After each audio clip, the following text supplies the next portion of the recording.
বৈশ্বিক মূল্যবোধের প্রভাব বাংলাদেশের সামাল দিতে সরকার আপ্রাণ চেষ্টা করছে বলে জানিয়েছেন প্রধানমন্ত্রী শেখ হাসিনা। মূল্যস্ফীতি কমাতে দেশীয় উৎপাদন বাড়ানোর আহ্বান জানান তিনি। সকালে রাজধানীর আগারগাঁওয়ে বঙ্গবন্ধু আন্তর্জাতিক সম্মেলন কেন্দ্র শুরু হওয়া ১১তম জাতীয় ক্ষুদ্র ও মাঝারি শিল্প পণ্য মেলার উদ্বোধনী অনুষ্ঠানে প্রধানমন্ত্রী এই আহ্বান জানান। সপ্তাহব্যাপী এই এসএমই মেলায় শতভাগ দেশীয় উদ্যোক্তাদের ৩০০রও বেশি প্রতিষ্ঠান অংশ নিয়েছে। আছে ৩০টি ব্যাংকসহ প্রায় ১০০টি উদ্যোক্তা সেবা প্রদানকারী প্রতিষ্ঠান এবং সরকারি বেসরকারি সংস্থা। উদ্বোধনী অনুষ্ঠানে ৭ জন উদ্যোক্তাকে বিশেষ সম্মাননা জানায় মেলার আয়োজক এসএমই ফাউন্ডেশন।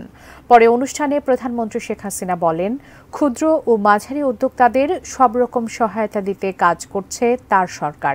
সেই সঙ্গে শ্রমঘন শিল্প গড়ে তুলতে উদ্যোক্তাদের আহ্বান জানান প্রধানমন্ত্রী। বলেন, ডিজিটালাইজেশনে যেন কর্মসংস্থান বাধাগ্রস্ত না করে সেদিকে লক্ষ্য রাখতে হবে। বর্জ্য যেন নদীতে না পড়ে, পানিতে না হয়, আমাদের পানিতে যেন কোনো রকম পলিউশন না হয়, মাটিতে পলিউশন না হয়, সেদিকে বিশেষভাবে দৃষ্টি দেওয়ার জন্য আমি অনুরোধ জানাচ্ছি।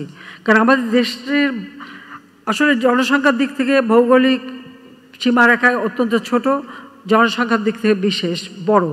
সেই ক্ষেত্রে আমাদের নিজেদের দেশের পরিবেশ, নিজেদের দেশের সব কিছু অত্যন্ত পরিকল্পিতভাবে হওয়া উচিত, স্বাস্থ্যসম্মত হওয়া উচিত, সাথে সাথে জলবায়ুর অভিঘাত থেকে যেন আমরা ক্ষতিগ্রস্ত না হই সেদিকে সকলকে দৃষ্টি দিতে হবে।